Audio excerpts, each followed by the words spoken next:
the phrase that I hear oftentimes is perfect is the enemy of good. So when you strive for perfection, you're not a perfect person, and you're not able to be perfect in a lot of the pursuits that we make.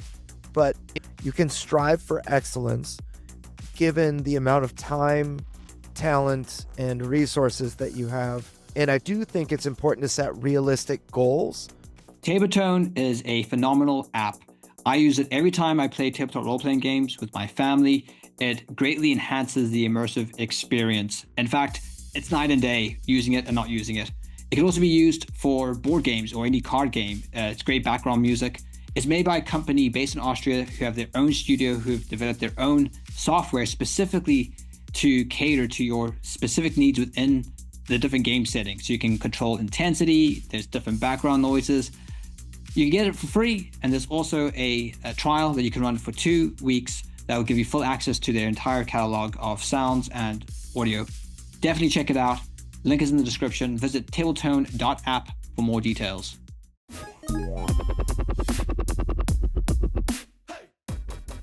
Hey everybody, and welcome to another awesome episode of Crowdfunding Nerds. I am your host, Andrew Lowen, and I am joined as always by Sean, and today, Donnie. Welcome, brother. Hi. Donnie's one of our team members at Crowdfunding Nerds, and he had a really cool idea for a podcast because he saw a movie called It's a Wonderful Life for the first time and wanted to talk about it, right? You've never seen No. before. This was Sean's idea. Oh, okay. I get the blame. Yeah, no, I recently rewatched it. I've seen it before.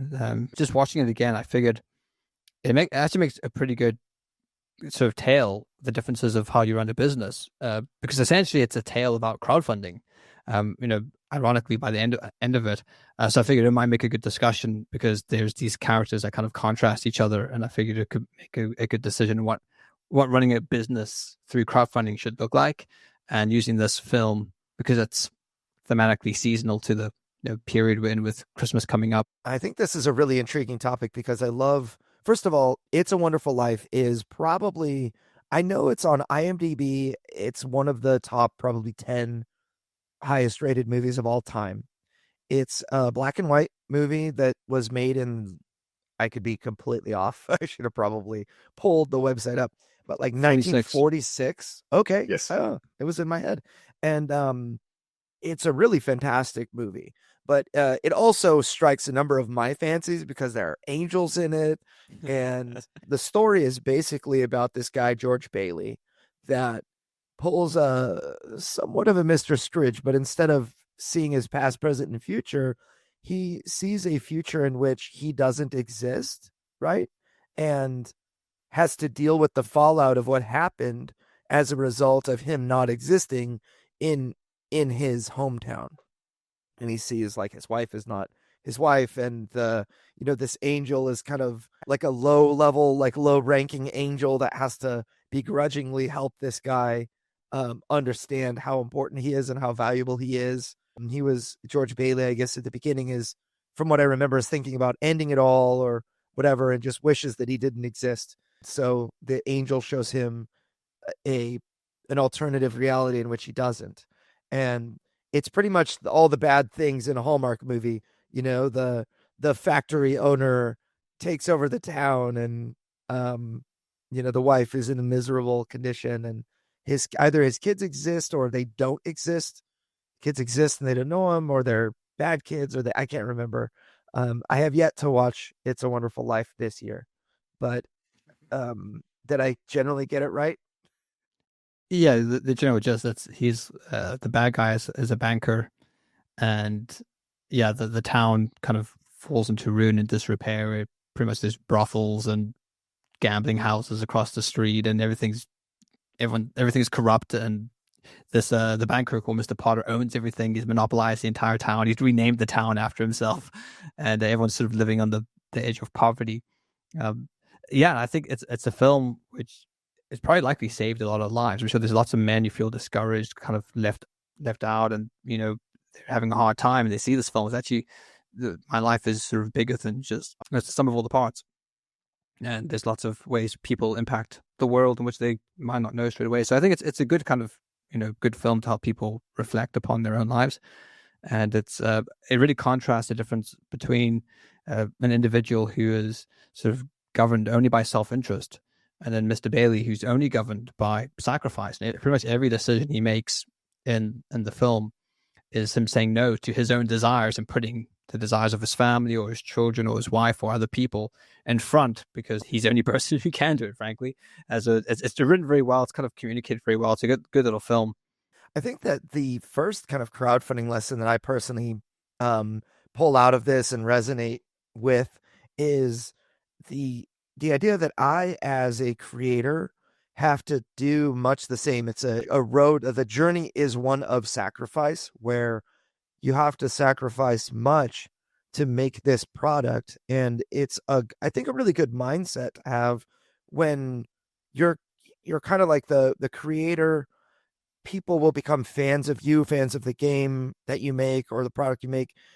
But putting yourself in position of sacrifice, it kind of takes I don't feel like I'm in this lofty tower. I feel like I'm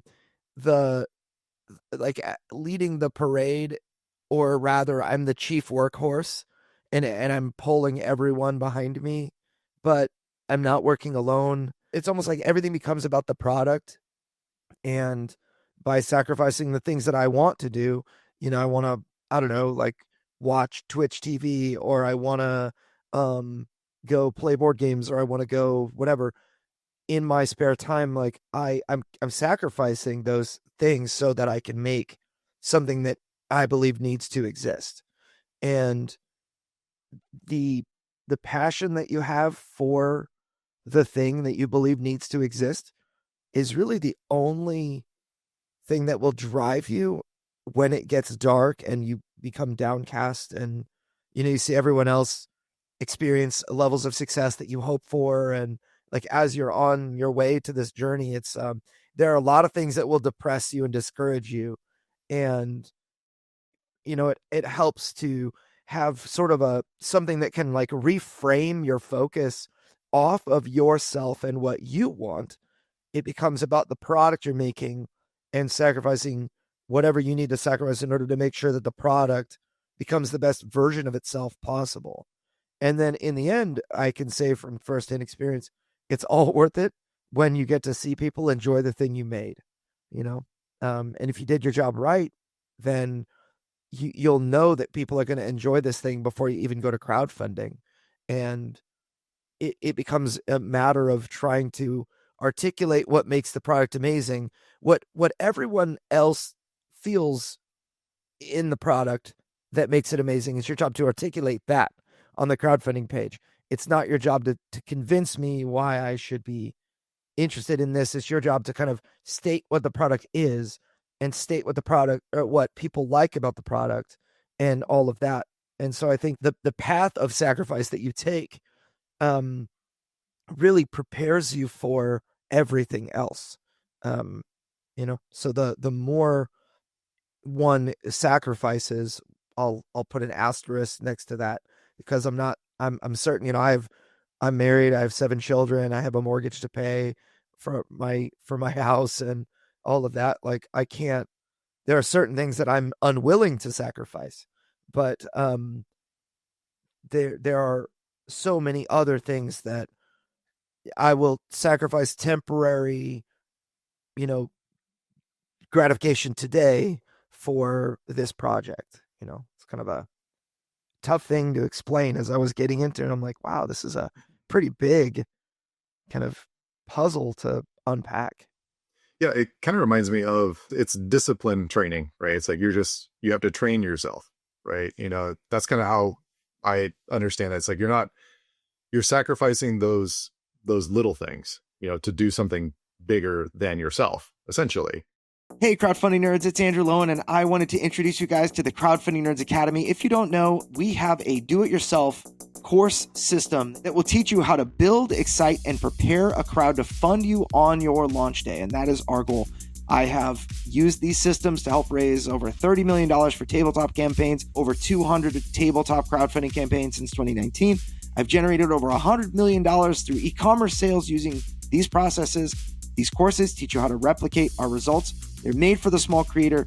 Over 150 of those people were first-time creators. These courses contain hundreds of hours of podcast discussions and tons of details that are almost impossible to find on the internet. And they have been distilled into concentrated courses that you can absorb quickly. They are designed to generate results. We hold nothing back. Visit crowdfundingnerds.com/academy to learn more, or just Google search Crowdfunding Nerds Academy. Back to the show.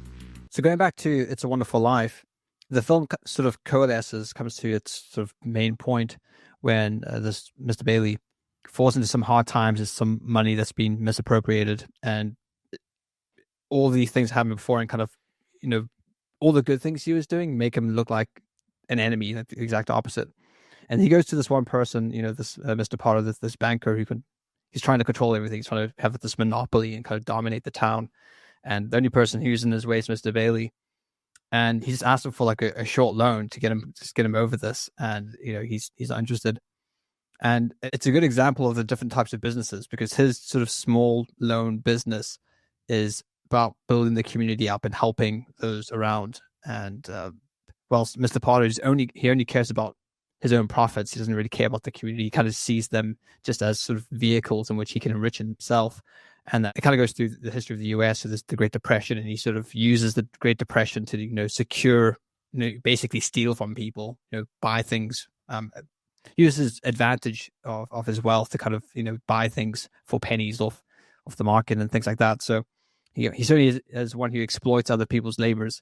And it reminded me of different ways people run their businesses. There's people who can run their business in such a way that they only focus about making money. There's a real desire to make monopolies. And I'm not saying that this is necessarily the case for the crowdfunding platforms, but we certainly have started to see this, particularly this year, where there's basically this scope creep, where they're not only are crowdfunding platforms, they're now pledge managers, and they're helping with freight and helping with marketing. And they keep on growing and growing and growing. And eventually will become these monoliths of monopolies. And like that's a bad place to be in, I think, for any marketplace where everyone's trying to do everything and kind of seize or capture the market. And then I think in contrast is really the small business owner, the person who's going to crowdfunding. And I think the emphasis there is community. It's not, yes, you're a business, you're trying to make money, but there's also an element where you're developing relationships with people. One thing that we found in crowdfunding is that people don't just back your project because they want the thing. They also back it because they want to support you as a person. So building that sort of community and having that kind of personal touch to what you're doing is very important with crowdfunding. And this is sort of evidence in the film, because in the end of the film, hate to spoil it for people, but you might want to stop it here if you don't want spoilers. But they had 80 years.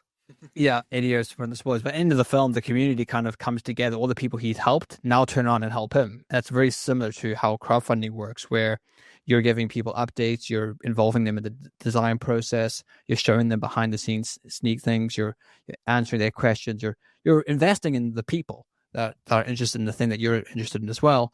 And then in the end, they are going to support you on the crowdfunding campaign, crowdfunding event when you need the assistance, when you need the help. That's when they jump in and they help you. So I figured the film it's worth watching if you're listening to this after this. Go watch it as a family film, and just keep that in mind, how you maybe operate your business and how you treat people, because I think it's key to having a successful Kickstarter, a successful crowdfunding game, is that you run your business very similar to how that business is run in that film. You treat people like human beings, essentially. Yeah, I think that a lot of creators that we deal with, we deal with people of every economic strata, but first-time creators oftentimes have less money. And so they think, okay, I want to make a product. I just want to see this product exist. And they're doing their very best, but they charge so little money that they have no hope of ever even having a long-term business, but they think, if I can just get my foot in the door, deliver a product everyone likes, then I'll be able to, make money on the next product. And it's a losing mindset, because you have to make money on the first product as well. Like, you can't not have a, shirt on your back at the end of this. I mean, it's got to be worthwhile in some way. And so to plan to just bare minimum to get the product released and to have that be, maybe you lose $1,000 or whatever, if you didn't have a lot of money to begin with, then at the end of all this extra work and your negative money, it just, how is that going to get your next project of more momentum? Sure, you have more emails on a list, or you have a community space, or a product that people know. Maybe you've proven that you can deliver. There are some assets that deal with like reputation and community, but you need to be able to make money. So Mr. Bailey in the movie, as the small, I think he's the factory owner, right? He's the small business owner. He would have to charge prices such that he could keep the lights on and make money and all, just like this other guy, Mr. Potter, who's greedy and only cares about himself. But one thing to like really be clear on is that you have to build a plan where it enables you to do more. Money enables you to do more. And you need money in order to pay for art, to pay for manufacturing and whatnot.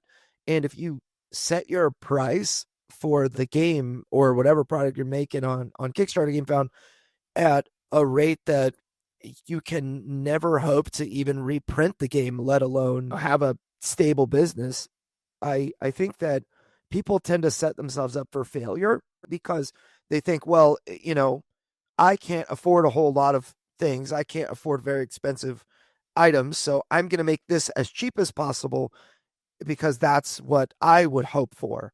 And in actuality, people have no clue what it costs you, no clue what that you're making it cheap. They just see the price that you set the product at, and they're like, well, that's fair market value. They have set the price at fair market value. And you may actually be, losing the shirt off your back selling the game at the price that you are, but people have no idea that that's the case. And so whatever you set your price at, people will assume is fair market value. And that's a really essential component to all of this. Now, to talk about the different mindsets that you just brought up with Mr. Bailey as the one who, generally the way I kind of boil it down is Mr. Bailey cares about people. And then Mr. Potter doesn't care about people. He only cares about the exploitation of people to satisfy his greed for more.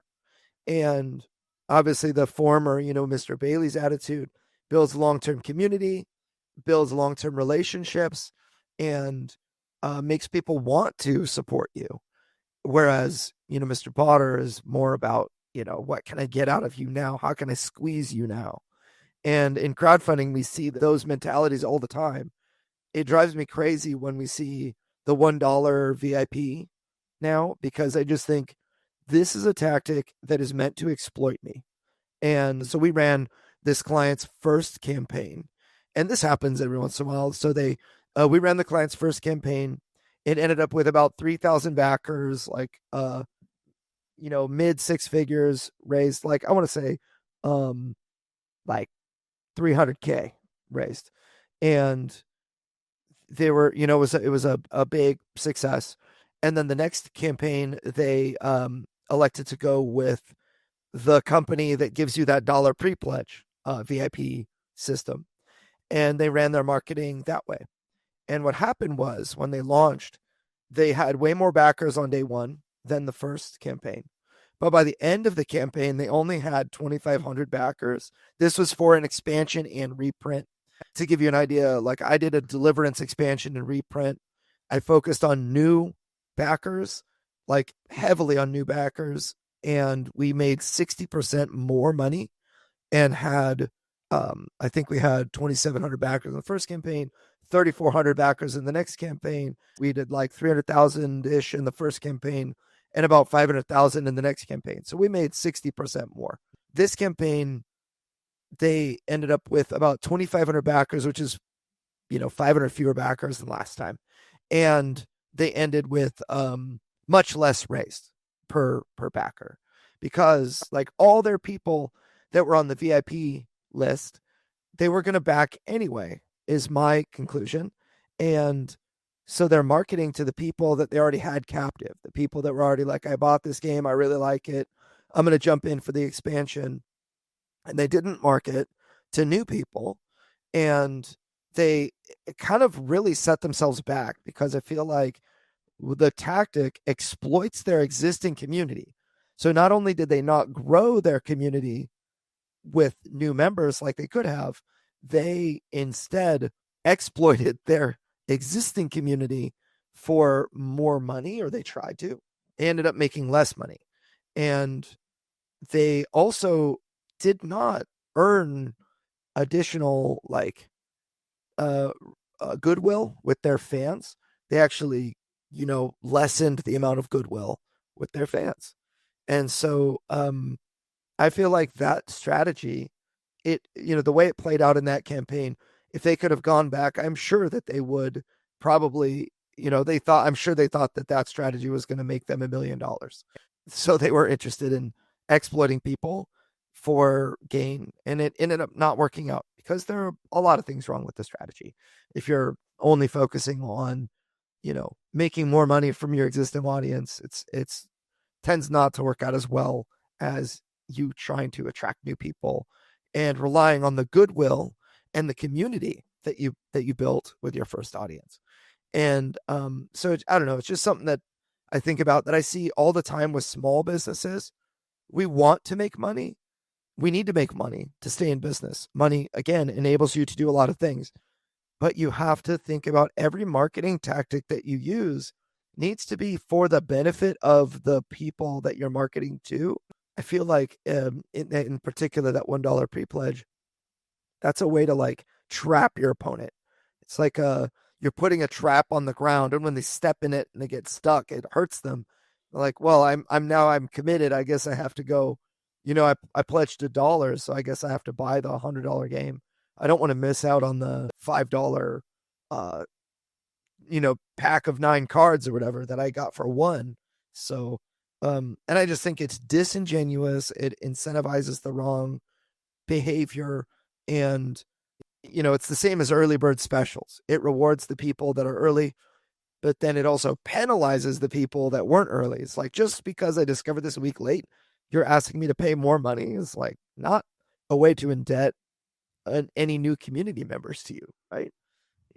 So Yeah, I think another issue is that if you start treating people like there's this walking money, you fall into the issues that if a problem ever arises, people won't be very sympathetic to that, because they don't see you as a person or as someone running a small business. They just kind of see you as a big faceless corporation, and I pay you money, you give me thing. And that works well for big, massive corporations who are faceless in a lot of ways. But when you're a small publisher trying to make it in the big city of Kickstarter, problems can arise, and there might be times where you have to ask for extra shipping, or say, oh, sorry, tariffs have kind of screwed things up. I need to charge a bit more. And I think if you've maintained that sort of hospitality within your community, I think people will be far more willing and far more understanding or appreciative of your, when you're soliciting more funds after they've paid, rather than you just treating people like a corporation. They're probably more likely to just cancel their pledge and move on with their life. It's like, oh, this is too much hassle. This is too much work. So I think that's another advantage of this basis of essentially just treating people as you'd like to be treated. If you wouldn't like to be treated just like someone's only interested in you because of your money. So essentially it comes down to just treating people as you yourself would like to be treated. And it sounds very simple, but if you can sort of get your head around that concept, then I think you will have this sort of safety net when trouble does arise, because trouble is inevitable in your small business. And I think people will be far more inclined to support you and go the extra mile if you have invested in them and you're not just treating them like walking cash. In fact, I'm sure all of you have had friends in your life, or so-called friends in your life, and they're only invested in you because you can give them something. It's like your relationship's completely transactional. I've had people like this, and you slowly just remove them from your life because you suddenly realize that you're only interested in me because I have a certain thing, or I can do a certain thing. You're not actually interested in me as a person. And I think it's the same with people when they're in these sort of online communities. And if you're just really just treating them like a means to an end, which is increasing your lifestyle or whatever it is, then I think they're not going to appreciate that. They're going to go somewhere else. So something to keep in mind when crowdfunding. Yeah, it kind of brought up a couple of things I was thinking about. Like, thinking back on the movie, one of the things is that George Bailey falls into despair. like that's one of the problems he has. Like he's doing all these things for everybody and trying to make it happen, but he just keeps hitting this brick wall, which is, you know, Mr. Potter and everything there. And so he gets to the point where he's like, I just don't want to do this anymore. You know, he feels like he's completely spent.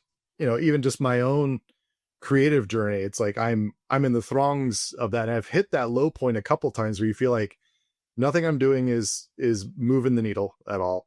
Nothing I'm doing seems like it's helping our economic situation, or, you know, all these little things. It's like nothing seems to be being any better. And while I'm working on this thing that's essentially a toy, that's essentially, you know, it's like it doesn't feel like it adds anything to the world, all the while looking at the world itself.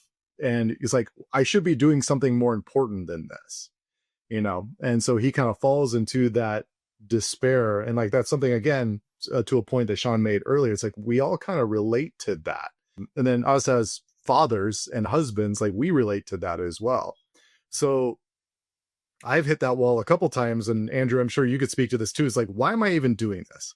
Like, why am I even spending the time to make this thing or have this thing come to light? And the thing I came to, it's like, well, as we're seeing the world the way go the way it is, I'm doing a writing project that speaks to a deeper truth.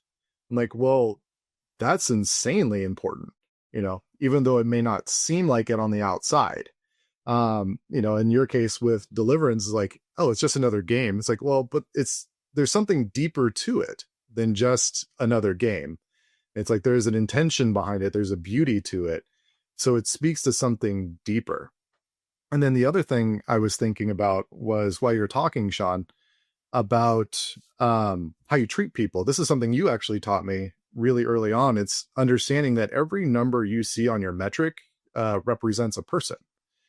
So going into that, when you're looking at your return on investment, or you're looking at like, oh, how many signups I got, it's like every email, there's a person behind that. There's a soul. They have wants and desires, and they have struggles, and they have that. It's like, so when you start to think of those numbers in those terms, I find it a lot easier to remember that they are people. And so that was something even early on you taught me, and just this, you know, this marketing journey I've been on working for Crowdfunding Nerds, you know, and that really does help. And it helps to serve people, even with the thing you're making, even if it's a toy or whatever it might be, because all of a sudden you're in the service of them in some way or another.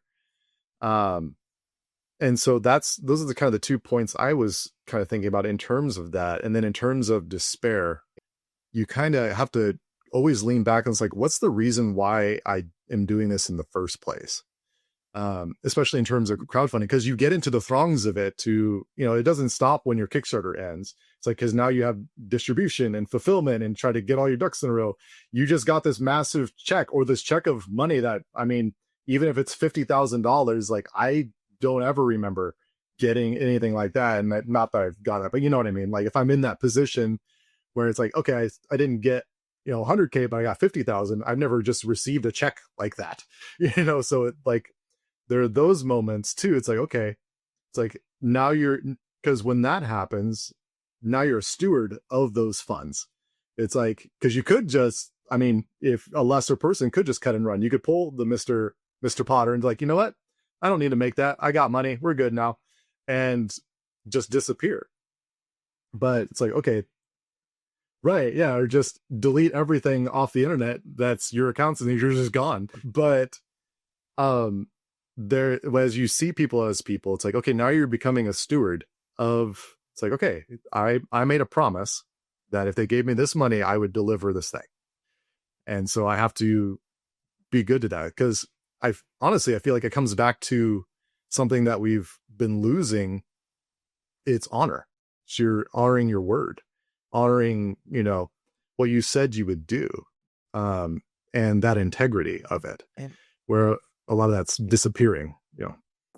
Hey, crowdfunding nerds, if you're looking for an awesome fulfillment partner for US shipping, you should really consider Bridge Distribution and Fulfillment. I personally use them. I've used them for multiple projects. They do such a great job. They also can fulfill Amazon orders and get you prepped for Amazon and their warehousing team. I have been so happy using Bridge Distribution. I'm really proud that they're sponsoring us. If you reach out, bridgedist.com, that's bridgedist.com, let them know we sent you. All right, now back to the show. That's a big deal. I'll also add to that I feel like when push comes to shove, you really need to know when you're in those dark places and difficult places of the journey. You made this point that you need to know why you're doing this, why you're doing what, why this is important. I think that one of the results of, if you're not, just being a dastardly evil person that's looking to cut and run or whatever, sometimes people look for ways to fail, but more often than not, I think people look for ways to just compromise and say, oh, this is good enough. I think that's somebody really that will have a long tail in this industry or any industry at all, is somebody that says, okay, based on the time I have and the resources I have and the talent that I have, what is the very best that I can do? And, I'll give one example is just right in front of me. I have this little, I don't know, like it's a metal coin, 2-piece metal coin set that I just got sample from, look, I get 2 eyes on YouTube. But this 2-piece metal coin, I had originally planned to give it away for free to everybody that backs the Kickstarter. And so that's what we're doing. And then when I manufactured it, our first metal coin that we ever did was $250 to mold. And this 2-piece metal coin was $2,000. I was like, oh, that was more than I expected. And then when I received the first sample, I'm like, I forgot a 0. The experience goes from 0 to 9. And then you can flip the token to the other side and it gives you 10 and up. So I actually, I don't know why I did this, but I forgot the 0. And then the Chinese manufacturer changed the double-sided nature of this piece right here. So you've got like this piece right here that actually, if you look, you can see the grooves on both sides. There are grooves on both sides. And the manufacturer only put grooves on one, and there was an error with both sides of the coin. I could have just like leaned in and been like, oh, this is how you do it. You just put the dial on when you get XP, so you have no XP. But then when you get 1, you actually put the top part of the dial on. It goes up to 9 XP. What do you want from me? That's what I got for you. But instead, I was like, no, this is not exactly as I had envisioned it. This does not exactly match the upgrade that I wanted to give to the game. And so we redid the files, resubmitted the files to the manufacturer. They quoted me $2,500 to redo it. And we paid it. It was a very expensive mistake, but one that I felt was necessary for me to kind of hold up my end of the bargain that of excellence. I think excellence is really important. And if I could not afford it, I gave it my best shot and ended up messed up. Sorry, guys. And, we couldn't afford to do it again. And I think that's a fair point to make, but I could afford, I made, almost $1 million off of between the Kickstarter campaign and the pledge manager. So 2,500 is, we can afford it. I would rather have had that 2,500 in my pocket to pay for, my kids' school or a trip or whatever. But it's more valuable to me to deliver on the promises that I made than to keep money that really my people entrusted to me. So Donnie used the term being a good steward of that money. That was my choice.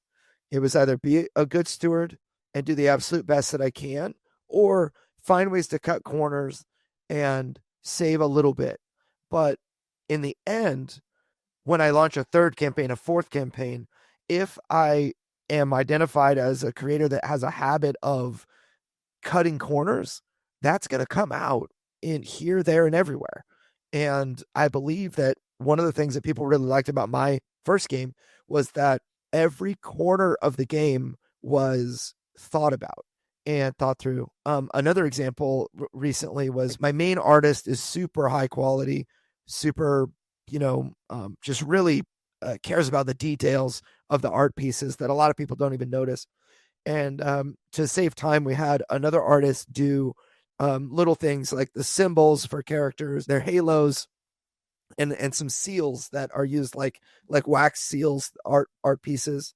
And looking at the first game, and then the first game had really cool looking, halos, and this one, the new game, they felt flat compared to the quality of the first game. So my artist dedicated like 30 hours to updating all of these things, replaced several of the illustrations, and spent a bunch more time on things that really at the end of the day don't make us more money at all. It's just 30 extra hours that I have to pay for to do to produce the same net product. It's just that when people look and they pay attention, they will be able to tell that we've thought through every corner, every detail, and they may only look at their favorite character's, character card, but they're going to see excellence in that card. And so it doesn't matter where they look, they're going to see excellence. And that's one of my personal goals in creating things, is that I'm not perfect. I'm not able to make a perfect product that's just amazing everywhere. I'm not even capable of making something that's like top that my favorite companies are capable of. However, I can do the absolute best that I know how, and given the resources and expertise and whatever that I have at my disposal. And I think that's the proper mindset of somebody that will thrive in crowdfunding. That's the mindset I want to see from our clients. I think it's also important to keep in mind, maybe to push back a little bit, to have also things which are somewhat realistic. What comes to my mind is my wife currently is drawing portraits of our family members to give as Christmas gifts to different family members. And she's been drawing her parents, and she wasn't very happy with it. She kept on restarting, and she's spending hours looking at this one photo trying to draw her parents. And every time I walk in the room, she's like, started again. I was like, what are you doing?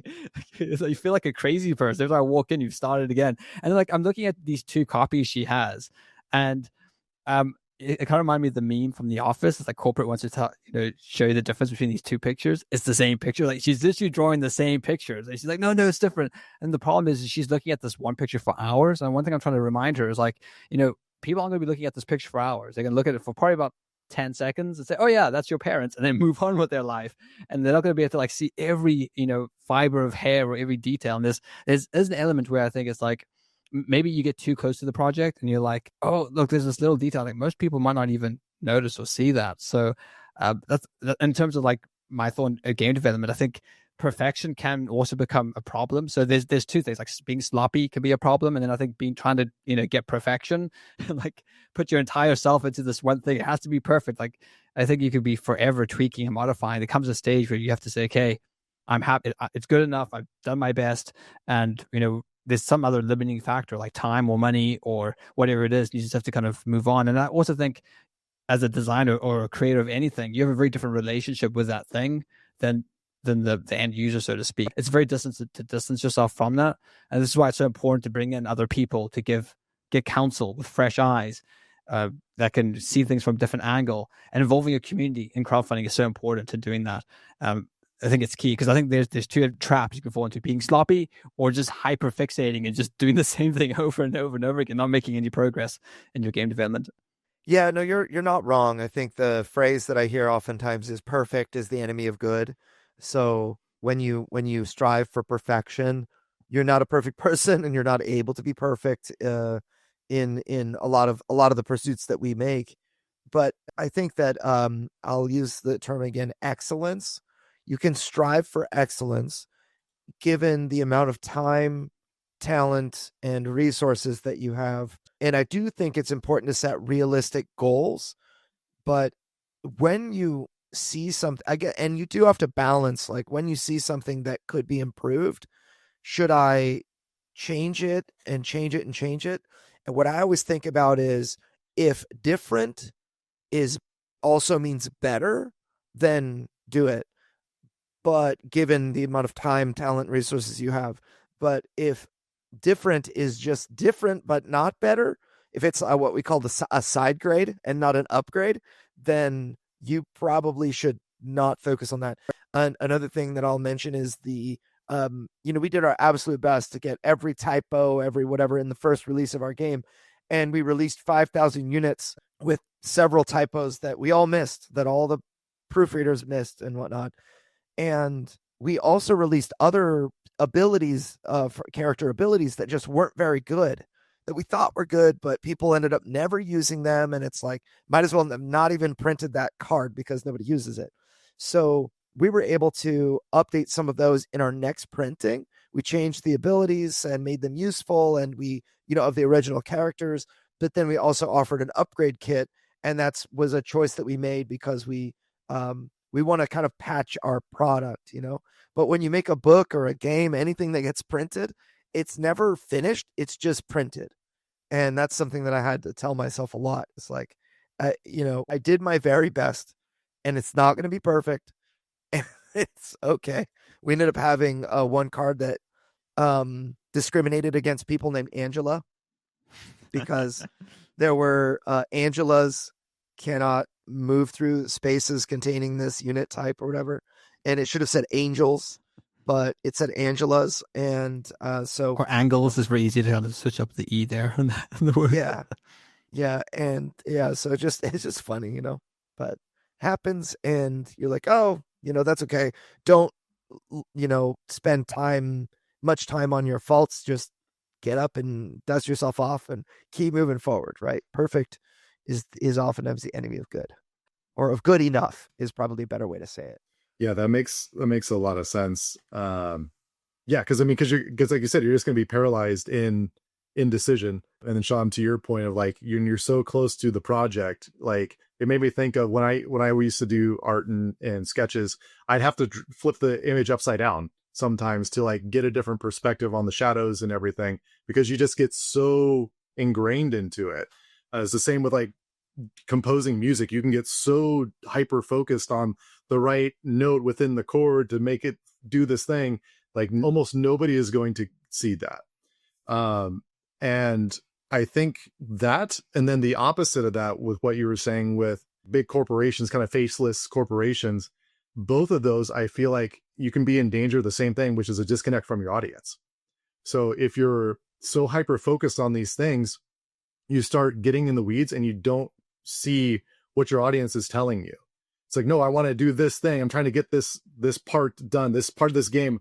So like, for example, like going back to your coin, Andrew, like your XP marker, what if it came back wrong again? You forgot something else and it was going to cost you another 2,500. Like you said, there's going to be a point where you have to say like, I have to stop because it's costing too much, and it's like, because then at that point, it's like, you're so hyper focused on this, like that's not what people backed your game for this little coin. That's just something you promised.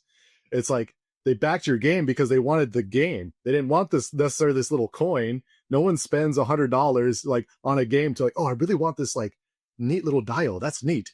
It's like, nobody does that. So I think that's a big problem too. And we see this in big corporations, right? For example, the movie industry right now, they keep putting out movies that nobody is going to see, or that the vast majority of their audience doesn't want to see. And they keep doing it because there's, and this is speculation, like I feel like there's people somewhere that are doing market research, and they're saying like, oh, well, this one did really well. This type of film did really well. So we're going to do 10 more like that. And they have to get it slated because it takes years to make films, right? And so there's just this huge disconnect from their audience. Or, theme parks deal with this too. They're like, oh, we're going to change this thing. It's like, but your audience doesn't want that. So that was something that kind of came to mind. It's like, it's connecting with your audience at the end of the day. Yeah. I think that it's so nice in crowdfunding where we can connect with the people that are like, it's a very grassroots movement. So it's quite easy to connect with people comparative to like big industries like that, like the movie industry, but I completely feel what you're saying. And when a breakout movie hits that is that I resonate with, or just that has personality, it's you can tell a series, a movie, whatever, it gains a following because people are like, yeah, this is me, or I appreciate what they tried to do, you know. Which actually brings me to my, kind of as we come in for a landing with this podcast, I wanted to ask, what are your guys' favorite Christmas movies? Very marketing related. What are your favorite Christmas movies? I can't help myself. Obviously, submit It's a Wonderful Life. I think it's a good film. For my kids, I think The Star is a nice animation film for my kids, and then for myself, maybe the guilty pleasure is Jingle All the Way. I think it's a fun film. It reminds me of my childhoods. Yeah. That's awesome. Yeah, some of the movies we always have to watch. We always have to watch Jingle All the Way. I'm trying to think, like, what are the other movies we watch? I feel like Turbo Man is a meme that you need to know, so you have to watch Jingle All the Way. There's the argument and debate of Over Die Hard. Is it a Christmas movie? And I think it is. I think that debate's settled. It is. The Muppets Christmas Carol. Can't forget that. It's a good film. That's a really good movie too. That's solid. Surprisingly good. Yeah. Oh man, there are movies that I hate to watch that my family always makes me watch during Christmas time. I can't remember what they are right now because I was trying to like block them out of my mind. But yeah, man, what about you, Donnie? Yeah. What do you got? Two come to mind. I like the Man Who Invented Christmas, which is all about Charles Dickens writing A Christmas Carol. That one, it's kind of fun because it mirrors A Christmas Carol in a different light. Where again, it kind of relates to It's a Wonderful Life, where he's trying to do this thing. He's trying to support his family, and like, while, shedding light on, the problems in England at the time, of relying on poor houses and not being charitable and these things. And so it was a really fun film. And then, the other one I really enjoy is, it came out last year, I believe, which was The Best Christmas Pageant Ever. Dallas Jenkins from The Chosen did it, and I remember hearing about it because when I was in high school we performed that play, and so I was like, oh my gosh, I'm so excited about this, because we performed that play for a group of we were in high school, but we did it for elementary schools in the area, so we invited them all in, and it was like the most like electrifying performance I've ever felt, like, in anything, because they were so responsive to any little thing you did. You would hear giggles and laughs over here, or big laughs over the whole audience, because it relates specifically to them. So, and that Christmas movie really captures that, and it captures a nice dichotomy between like church culture of like, oh, like everything's got to be perfect and like right and all this, with this group of kids that are just chaos, but they're chaos for a reason. Like they're not just doing it because they're bad kids. It's like it's their circumstances. And so it's those two meeting and kind of like culminating at the end of the Christmas pageant, and like everyone finally getting it, like, oh, this is the point. This is the whole point of why we do this in the first place. So that one is one I really enjoy. So those are my two like favorites. They're just heartwarming and fun. So okay, so now I have my list. I was thinking about it, and there's the best Christmas movie of all time, which is Elf. That's so Jingle All the Way is now in my top 3 as I think about it. And Elf is the best Christmas movie ever made. And then The Grinch That Stole Christmas, like the original one, which is like, the Tex Avery one, that is, cartoon. Yes. Yeah. And also, the Charlie Brown special is like honorable nomination, and Polar Express is one that my kids will always watch every year.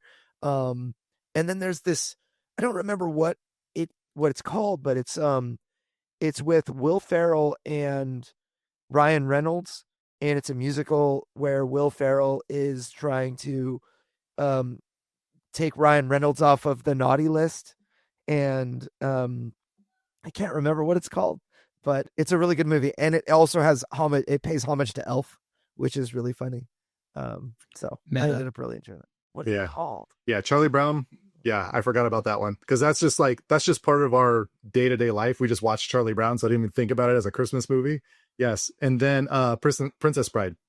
That is also a good Christmas movie. Okay. Do you know why? No, why? Because his Christmas present from his grandfather is the book. If you look, there's like a Santa up on the thing. It's a Christmas present. It's the whole thing is a Christmas movie. If Die Hard is a Christmas movie, so is Princess Bride. Home Alone. Awesome. Home Alone's a good one. Yeah. Oh, the movie is called Spirited, by the way. Spirited, with Will Ferrell and Ryan Reynolds. It's worth. So, all right. Well, hopefully you guys enjoyed the podcast about It's a Wonderful Life and how it relates to crowdfunding and marketing.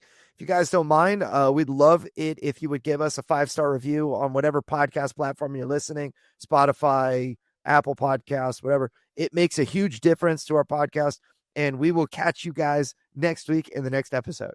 Folks, this episode is brought to you by Hero Time Manufacturing. That is Hero Time, the1.com. Hirsch Gleck has been a regular on our podcast. We highly recommend his services. He is a man of integrity. Hero Time, they can make anything. They've got competitive pricing, and they even do game prototypes. So make sure to check out Hero Time, the1.com. A link is in the show notes. And if you use the code CrowdfundingNerds101, you can get a 3% discount on your production through them.